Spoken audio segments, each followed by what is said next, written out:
ஜெய் சாயிராம். என் அன்பு குழந்தா, உனக்கு வர வேண்டியது உன்னிடமே வந்து சேரப்போகிறது. மகிழ்ச்சியோடு கேள், மனநிறைவோடு பெற்றுக்கொள். என் அன்பு குழந்தா, உன்னுடைய உண்மையான அன்பை புரிந்து கொள்ளாமல் உன்னை உதாசீனப்படுத்தினவர்கள் நிச்சயமாக மனம் திருந்தி உன் அன்பை புரிந்து கொண்டு உன்னிடம் வந்து சேர்வார்கள். இது நிச்சயமாக நடக்கும். உன் வாழ்க்கையில் இருந்த கஷ்டமெல்லாம் நீங்கி உன் வாழ்வில் புது கணக்கு ஆரம்பமாகும்.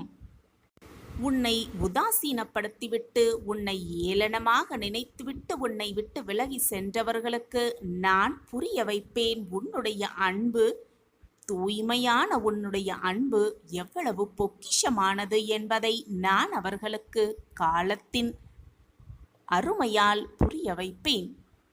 இந்த உலகத்தில் முடிவே இல்லாத கஷ்டம் என்று எதுவுமே இல்லை. அனைத்திற்குமே ஒரு முடிவு இருக்கிறது.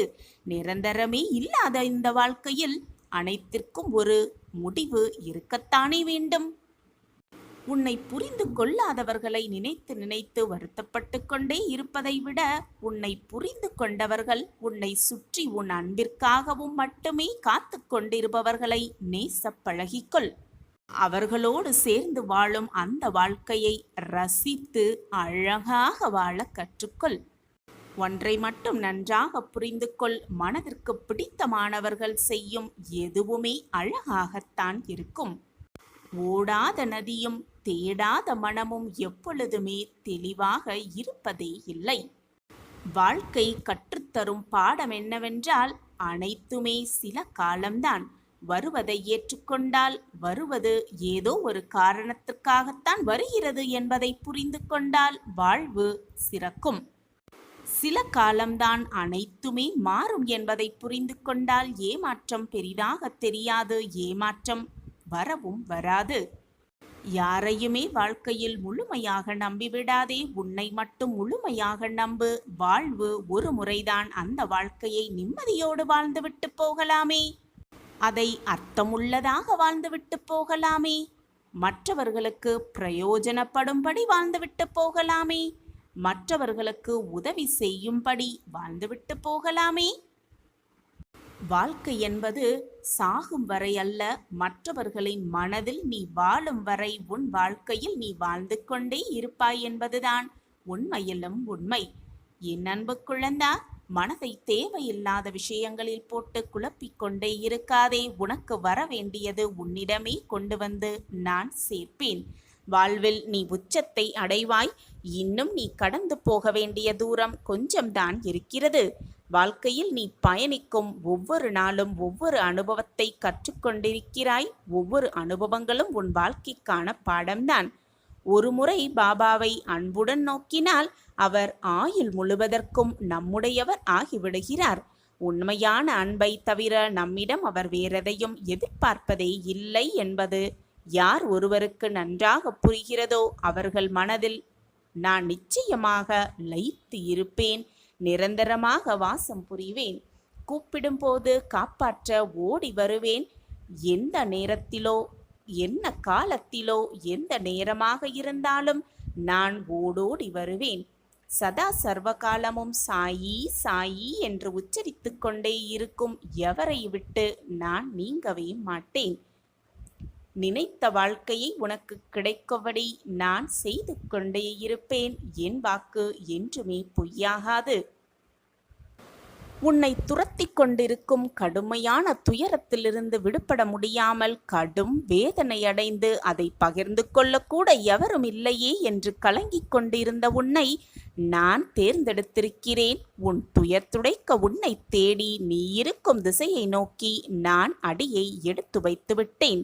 நீ விரும்பினாலும் விரும்பாவிட்டாலும், நீ கேட்டாலும் கேட்காவிட்டாலும், என்னிடம் பிரார்த்தனை வைத்தாலும் வைக்காவிட்டாலும் நான் உனக்கு நல்லதை மட்டுமே செய்வேன். அதுவும் நிரந்தரமாக நன்மையாக இருக்கும்படியே என் அனைத்தையும் செய்து கொண்டே இருப்பேன். எந்த சூழ்நிலை வந்தாலும், என்னதான் உன் வாழ்வில் நிகழ்ந்தாலும் நம்பிக்கையை மட்டும் இழந்து விடாதே. எனக்கு துணையாக அப்பா இருக்கிறார் என்ற எண்ணத்தை மட்டும் எப்பொழுதும் மறந்து விடாதே, மறுத்து விடாதே.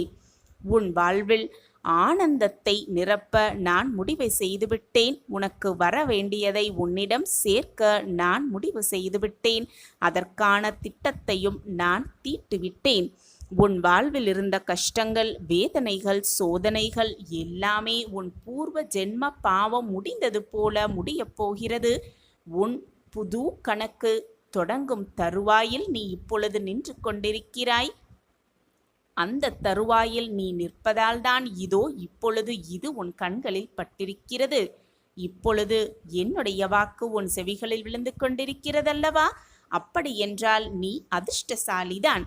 நான் தேடி கண்டுபிடித்த அதிர்ஷ்டசாலிதான் என்னுடைய குழந்தை. யாருக்கும் கிடைக்காத அதிர்ஷ்டம் உனக்கு கொடுக்க, உன் வாழ்வில் நடக்க நான் முடிவு செய்துவிட்டேன். அதற்காக என்னுடைய அடியை நான் எடுத்தும் வைத்துவிட்டேன். ஒன்றை நன்றாக புரிந்து கொள். உன்னுடைய மனம் மட்டும்தான் உன் வாழ்வை வீழ்த்தக்கூடிய ஆயுதம். மனதை பக்குவமாக வைத்துக்கொள், நிதானமாக வைத்துக்கொள். என்னுடைய பார்வையில் நீ இருந்து கொண்டிருக்கிறாய். என் பார்வையில் நீ இருக்கும் பொழுது உன்னை யாராலும் வீழ்த்தி பார்க்கவே முடியாது. உனக்கு நீ நல்லவனாக இருந்தால் மட்டும் போதும். மற்றவர்களுக்கு நீ குற்றவாளியாக தெரிந்தால் அதில் உன் குற்றம் எதுவுமே இல்லை. ஏனென்றால் உன் மனதிற்கு நீ நல்லவனாகத்தானே இருந்து கொண்டிருக்கிறாய். பிறகு மற்றவர்களின் கண்களில் என்ன தெரிகிறது என்பது உனக்கு என்ன பிரச்சனை? இன்பம் வந்தாலோ துன்பம் வந்தாலோ மனம் விட்டு பேச யாருமே இல்லை என்ற சூழ்நிலை வரும் பொழுதுதான் தெரியும் உண்மையான அன்பு என்னவென்று, உண்மையான பாசம் என்னவென்று. எனவே உன் வாழ்க்கையில் இப்பொழுது உனக்கு கிடைத்திருக்கும் உறவுகளை சந்தோஷமாக ஏற்றுக்கொண்டு அவர்களோடு நிம்மதியான வாழ்க்கையை வாழ துவங்கு. உனக்கு கிடைத்திருக்கும் எல்லாமே உனக்கு அற்புதமாகவே கிடைத்திருக்கிறது. இனியும் அப்படித்தான் நடக்கும். நீ எதிர்பார்ப்பதற்கு மேலாக எல்லாம் உன் வாழ்க்கையில் நிகழும்படி நான் பார்த்து பார்த்து செய்து கொண்டுதான் இருக்கிறேன். உனக்கான அதிர்ஷ்டகரமான காலம் நேரம் எல்லாம் கூடி வந்து கொண்டிருக்கிறது. நீ என் பிள்ளை. நான் தேடி கண்டுபிடித்த பொக்கிஷம். உனக்கு நல்லது நடத்தாமல், உனக்கு நல்லது செய்யாமல் வேறு என்னதான் வேலை இருக்கிறது எனக்கு? உன் சாயப்பா அனைத்தையும் பார்த்து கொண்டே இருக்கிறேன். சுற்றி பலர் உயர்ந்து கொண்டிருக்க நாம் எத்தனை உழைத்தும் அப்படியே இருக்கிறோமே என்று ஏங்குவது ஏற்புடையது அல்ல. உன் திறன் வேறு, மற்றவர்களின் திறமை வேறு, உன்னுடைய களம் வேறு, உன்னுடைய காலமும் வேறு.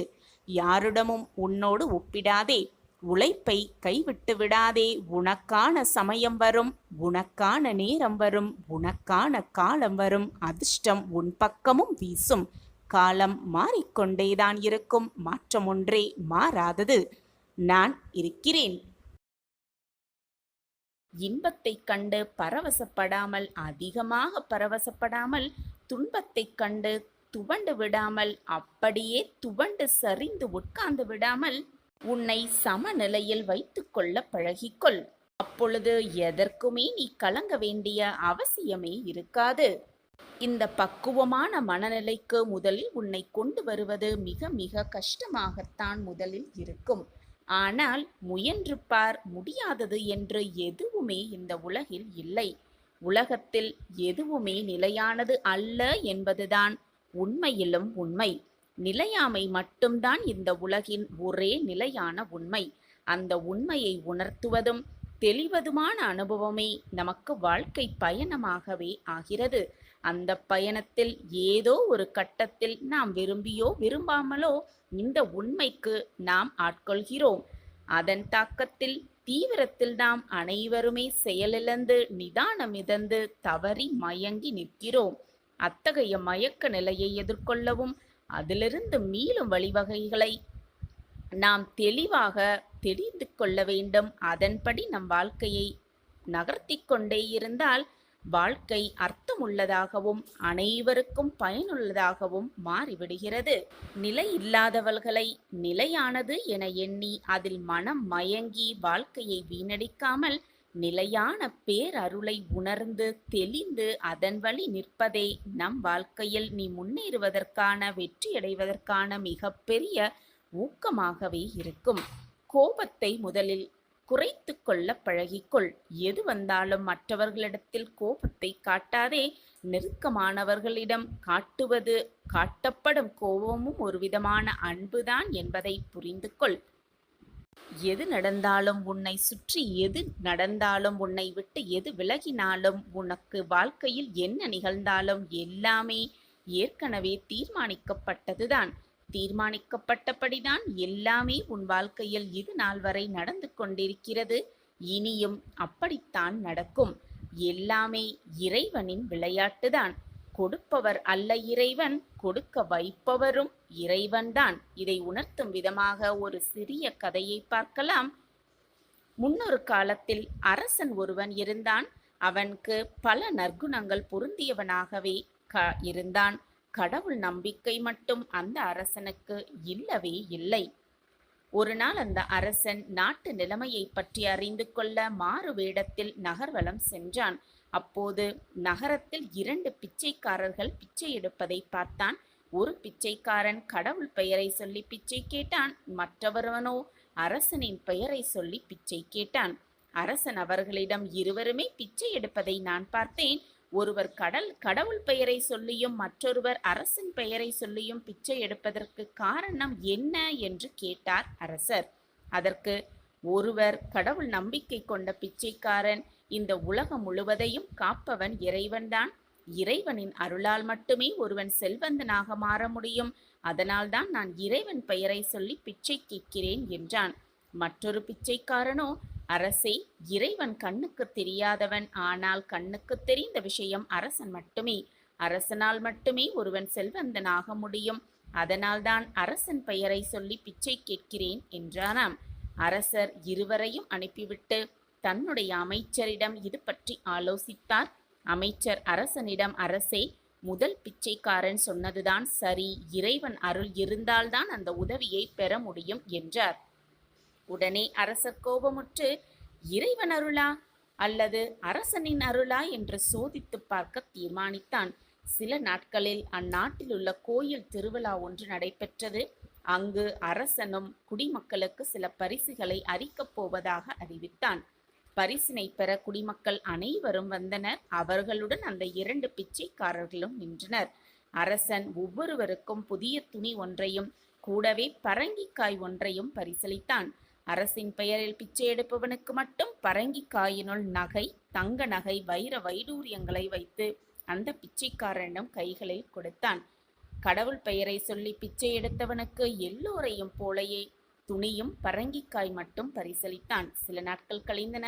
அரசன் ஒரு நாள் நகர்வலம் சென்றான். அப்பொழுது அரசர் பெயரை சொல்லி பிச்சை எடுப்பவன் சாலையோரத்தில் அமர்ந்து பிச்சை எடுப்பதை கண்ட அரசனுக்கு, நான் பரங்கிக்காயின் உள்ளே தங்க வைர நகைகளை வைத்து பரிசளித்தும் இவன் ஏன் பிச்சை எடுக்க வேண்டிய காரணம் என்ன என்று யோசித்து அவன் அருகில் சென்றான்.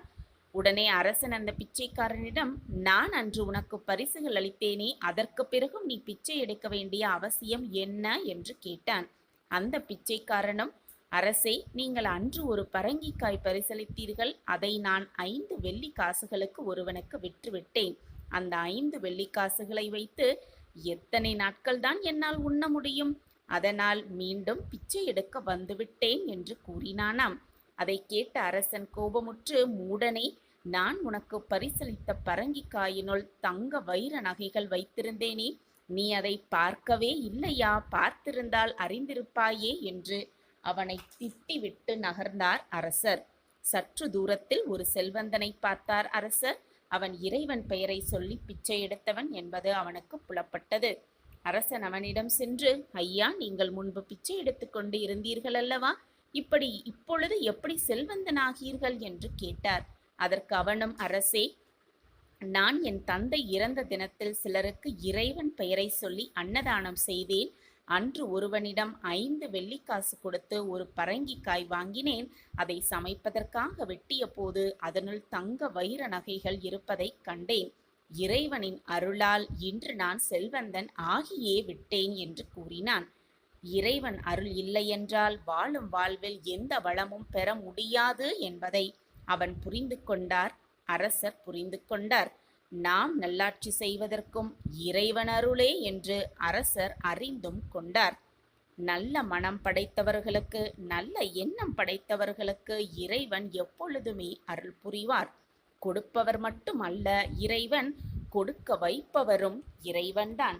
நம்பிக்கையோடு, இறைவன் மேல் தீராத நம்பிக்கையோடு இருந்தால் நமக்கானது நிச்சயமாக நம்மிடம் வந்து சேரும். இதில் எந்த ஒரு மாற்று கருத்துமே இல்லை. சாயப்பா மீது முழுமையாக நம்பிக்கை வைத்திருக்கும் எந்த ஒரு பக்தரையும் சாயப்பா வீண் போக விட்டுவிடவே மாட்டார். பாபாவின் முழு நம்பிக்கையும் அதீத பக்தியும் கொண்டு யார் ஒருவர் செயல்பட்டாலும் அவர்கள் வாழ்வில் வெற்றி நிச்சயம். நல்ல எண்ணம், நல்ல சிந்தனை, நல்ல நிகழ்வுகளை மட்டுமே சிந்தித்துக் கொண்டிருக்கும் மனம் எப்பொழுதுமே வெற்றியை மட்டுமே அடையும். இந்த நொடி கவலைகள் உன்னை சூழ்ந்து இருந்தால், மனம் வேதனையில் கட்டுப்பட்டு கிடந்திருந்தால், மனம் பாரமாக இருக்கிறது போல உணர்ந்தால், மன வேதனையில் தவித்து கொண்டிருந்தால், உன் மனதில் ஒரு இனம் புரியாத சோகம் நிலைத்து இருப்பது போல உணர்ந்தால், இதை முழுவதுமாக நம்பிக்கையோடு கேள். நான் கடவுளல்ல, உன் அப்பா, உன்னுடைய தந்தை என்று நீ நினைத்தால் நிச்சயமாக இதை முழுவதுமாக கேள். நான் உன் தந்தை இருக்கிறேன். உன் வாழ்க்கையை மீட்டெடுப்பேன். நல்ல நிலைமைக்கு உன்னை கொண்டு வருவேன் சர்வ நிச்சயமாக.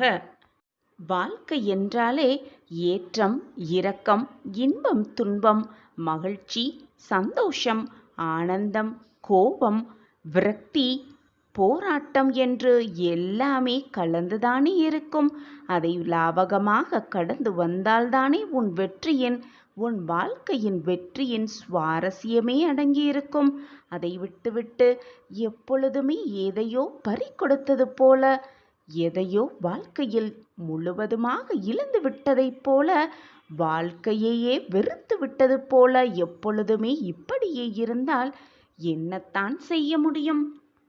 இந்த உலகத்தில் வாழும் எல்லா மக்களுக்கும் எல்லா சூழ்நிலையிலும் ஒன்று போல் அமையாது. அவரவர் செய்த கர்ம வினைகளின் பயனாக அவரவர் இன்பத் துன்பத்தை அனுபவித்து கொண்டுதான் இருக்கிறார்கள். அனுபவித்துதான் ஆக வேண்டும். இதிலிருந்து யாருமே தப்பவே முடியாது. எப்பொழுதுமே அன்பு, எதிர்பார்ப்பு, ஆசை என்று இவையெல்லாம் அளவுக்கு மீறி சென்றாலே கஷ்டம்தான் வரும், வேதனைதான் வரும், மன போராட்டம்தான் மிஞ்சும். எனவே எதிலையுமே அதிகமாக ஆசைப்படுவதை விட்டுவிடு. உனக்கு என்ன இருக்கிறதோ, உனக்கு என்ன கொடுக்கப்பட்டிருக்கிறதோ, உனக்கு என்ன எழுதப்பட்டிருக்கிறதோ அதை வைத்து நிம்மதியாக மகிழ்ச்சியாக வாழ பழகினாலே போதும். உன் வாழ்க்கையில் நீ பல சந்தோஷங்களை ஒவ்வொன்றாக காணலாம். குழந்தையே, உன் அப்பாவின் மீது நம்பிக்கையுடைய யாருமே அவ்வளவு எளிதாக கலங்கிவிட மாட்டார்கள். மலை போல் கவலை இருந்தாலும் என் அப்பா அதை பார்த்து கொள்வார் என்று சுலபமாக அந்த மலையை தகர்த்து எடுத்து விடுவார்கள். குழந்தையே, யார் உன்னை தூற்றினாலும் ஏளனமாக பேசினாலும் அதை பற்றி சிறிது கூட கவலைப்படாமல் உன் வேலையை திறம்பட நீ செய்து கொண்டே இரு. எதற்காகவும் யாருக்காகவும் உன் மனதில் வேதனையை சுமந்து கொள்ளாதே. அது உன் உடம்பிற்கும் நல்லதல்ல, உன் வாழ்க்கைக்கும் நல்லதல்ல. நீ இப்பொழுது இந்த நொடி எதை நினைத்து, யாரை நினைத்து இந்த பதிவை கேட்டுக்கொண்டிருக்கிறாயோ அது நிச்சயமாக உனக்கு நடக்கும், பலிக்கும். இது உன் சாயப்பாவின் சத்திய வாக்கேதான். புயலே வந்தாலும் அதை எதிர்க்கும் தைரியமும் நம்பிக்கையும் தன்னம்பிக்கையும் உன் மனதில் வலுப்பெறும். நீ சாயப்பாவின் பிள்ளைதானே? சாய் சரணம், சாய் சரணம் என்று சொல்லும் பொழுது உன் வாழ்வில் எந்த ஒரு பயமும் இருக்கவே இருக்காது. உனக்கான பொற்காலம் கூடிய விரைவில் வரப்போகிறது. போதும் உன் கஷ்டகாலம். இனி உன் வாழ்வில் எல்லாம் ஜெயமாகவே முடியும். இதோ உன் சாயப்பா வந்துவிட்டேன் குழந்தையே, உன் வாசல் தேடி. முடியட்டும் உன்னுடைய கஷ்டகாலங்கள் எல்லாம், விடியட்டும் உன்னுடைய நம்பிக்கையான விடியல். ஒரு ஆளாய் எத்தனை போராட்டங்களை சந்தித்து விட்டாய், எத்தனை கஷ்டங்களையும் தாண்டி வந்து விட்டாய். இப்பொழுது ஏன் பயப்படுகிறாய்? உன் அப்பா இருக்கிறேன் உனக்கு துணையாக. எல்லா பக்கமும் நான் இருக்கையில் வீணாக பயத்தை உன் மனதில் சுமந்து கொண்டே இருக்காதே என் குழந்தையே. கண்மணியே, இனி உன்னோடுதான் நான் பயணிக்கப் போகிறேன். உன் கஷ்டங்களெல்லாம் நீங்கி சுகமான பாதையில் பயணிக்கப் போகிறாய். உன்னுடைய கஷ்டகாலத்திலும் சரி, சந்தோஷ காலத்திலும் சரி, உன் அப்பா உன் அருகிலேயே இருந்து உன்னோடு பயணிப்பேன். என் பார்வை எப்பொழுதும் உன் மீதுதான் உள்ளது. என்னை மீறி உன்னை எந்த தவறோ தீங்கோ கஷ்டமோ நஷ்டமோ நெருங்கவே முடியாது. உன்னை ஏமாற்றியவர்களும் உன்னை ஏளனமாக பேசியவர்களும் வாயடைத்து போகும்படி உன்னை வியக்கத்தகு மாற்றங்களை உன் வாழ்வில் கொண்டு வந்து சேர்ப்பேன் உன் சாயி தேவா. இதுவரை கஷ்டத்தை மட்டுமே அனுபவித்து வந்த என் குழந்தை இனி மகிழ்ச்சி, ஆனந்தம், சந்தோஷம், அற்புதம் எல்லாம் ஒரு சேர கிடைக்கும் பொழுது அந்த நேரத்தில் உன் மனதை கவலைகளுக்கு இடம் கொடுத்து விடாதே என் கண்மணியே. சந்தோஷமாக இரு. இதுவரை எந்த சோகம் வந்தாலும் முகமலர்ச்சியோடு புன்னகைத்தோடு இருந்தாய். இப்பொழுது அதே புன்னகையை உன் மனதில் மட்டுமல்ல உன் முகத்திலும் பதியவை. உன் அப்பா சொல்கிறேன் கேள். நான் இருக்கிறேன். நீ நினைத்தது, கேட்டது, விரும்பியது, ஆசைப்பட்டது எல்லாமே நடக்கும். உன்னுடைய உற்றார் உறவினர்கள் நண்பர்கள் என்று யாராவது உன்னிடம் வந்து கேட்டால் கூட எனக்கு என்ன கஷ்டம் என்று கூட எனக்கு புரியவில்லை, ஆனால் என் மனம் ஏதோ ஒரு வேதனையில் தவிக்கிறது, என்னால் அதை உணர்ந்து கொள்ள முடிகிறது என்று கூறுகிறாய். சில சமயம் யார் வந்து உன்னிடம் பேசினாலும் அவர்கள் என்ன பேசுகிறார்கள் என்பதை கவனிக்க கூட முடியாமல் உன் சிந்தனை வேறு விதமாக சென்று விடுகிறது. சில சமயம் உன்னையே நீ மறந்து போகும் அளவிற்கு வேதனையில் தத்தளித்து கொண்டிருக்கிறாய். உன்னை சுற்றி யார் வருகிறார்கள், யார் போகிறார்கள், என்ன பேசுகிறார்கள், என்ன பார்க்கிறார்கள் என்பது கூட புரியாமல் தெரியாமல் மனவேதனையில் குழம்பிக் கொண்டிருக்கிறாய். நீ தனிமையாக இருப்பதே உன்னுடைய முதல் பிரச்சனை என் குழந்தையே. சில சமயம் போய் மற்றவர்களிடத்தில் உன்னுடைய வேதனையை பகிர்ந்து கொண்டுகிறாய். சில சமயம் உன் சாயப்பாவிடம் வந்து என்னால் எதிலையுமே உண்மையாக இருக்க முடியவில்லை, என்னால் வேதனை தாங்க முடியவில்லை, இந்த வேதனையிலிருந்து என்னை காப்பாற்றுங்கள் சாயிநாதரே என்று என்னிடம் வந்தும் சொல்லுகிறாய். சந்தோஷமாகவும் மகிழ்ச்சியாகவும் இருந்த நீ இப்பொழுது யாரிடமும் எதையுமே சொல்வதில்லை. அனைத்தையும் மற்றவர்களிடமோ அல்லது என்னிடமோ பகிர்ந்து கொள்ள உனக்கு தோன்றவும் இல்லை. எனக்கு வந்திருக்கும் பிரச்சனைகளை யாரிடம் சொன்னாலும் அது தீர முடியாது, தீர்க்கப் போவதற்கு யாருமே இல்லை என்று நீயே தவறாக நினைத்து கொண்டு புலம்பி தவித்து உன்னையும் வேதனைப்படுத்தி கொண்டு உன் மனதையும் வேதனைப்படுத்தி கொண்டு உன்னை சுற்றி இருப்பவர்களையும் வேதனைப்படுத்தி கொண்டு இருக்கிறாய். என் தங்கமே, இது உனக்கு புரியவில்லையா? நான் இதுவரை கூறுவதெல்லாம் சரிதானே? நீ அந்த மனநிலையில்தானே இருந்து கொண்டிருக்கிறாய்? என் பிரியமே, உன்னுடைய அழகான அந்த சிரிப்பை பார்த்து எவ்வளவு நாள் ஆகிவிட்டது? கவலைப்படாதே, அனைத்தும் நிச்சயமாக மாறும். உன்னை ஆனந்தத்தில் நான் நிரப்புவேன். சந்தோஷ செய்தியை உன் காதுகளுக்கு விழும்படி செய்வேன். உன் மன மாற்றத்திற்கான வழியை நிச்சயமாக நான் உருவாக்குவேன். மனதின் பாரம் நான் உணர்ந்து கொண்டேன். நீ சொல்லிதான் எனக்கு தெரிய வேண்டும் என்றில்லை குழந்தையே. நீ ஒரு முறை நினைத்தால் போதும், உன் மனதில் நினைத்தால் கூட போதும், அனைத்தையும் நான் அறிந்து கொள்வேன். சோர்வு, தோல்வி, மனபாரம் என்று அனைத்தையும் முதலில் தூக்கி எறிந்துவிடு. உனக்கான மகிழ்ச்சியையும் சந்தோஷத்தையும் ஆனந்தத்தையும் நான் தர காத்து கொண்டிருக்கும் பொழுது ஏன் இந்த மனப்போராட்டம் உனக்குள்? பொழுதும் தெளிந்த மனதோடு இரு. ஏன் குழம்பிக் கொண்டே இருக்கிறாய்? என் அன்பு பிரியமே, உனக்கு யாரும் துணையில்லை என்று மற்றவர்கள் கூறும் பொழுது அவர்களிடம் நெஞ்சை நிமிர்த்தி கொண்டு கூறு, என் அப்பா சாய் இருக்கிறார், எனக்கு துணையாக என் அப்பா சாய் இருக்கிறார் என்று. உன்னுடைய கவலை என்ன என்பது எனக்கு நன்றாகவே தெரியும். எந்த நொடியிலும் மாற்றம் வரும். என் உயிரே, நீதான் என் பிள்ளை. நம்பிக்கையோடு இரு என் பிள்ளையே. அப்பா, நான் இருக்கிறேன். கண்ணிமைக்கும் நேரத்தில் கூட காட்சிகள் மாறும். பொறுமையாக காத்திரு. உடனே மனம் நொந்து போகாதே. வாழ்க்கையை வாழ்வதே வீண் என்ற வார்த்தையை ஒரு துறை கூட மனதில் நினைக்காதே. எதிர்மறை எண்ணங்களை அறவே ஒழித்துவிடு. எப்பொழுதும் நேர்மறை எண்ணங்கள் மட்டுமே உன் மனதில் இருத்திக்கொள். உன் எண்ணம் போல், உன் சொற்கள் போல் உன் வாழ்க்கையும் நல்ல விதமாகவே மாறும். அதற்கு உன் சாய் அப்பாதான் சாட்சி.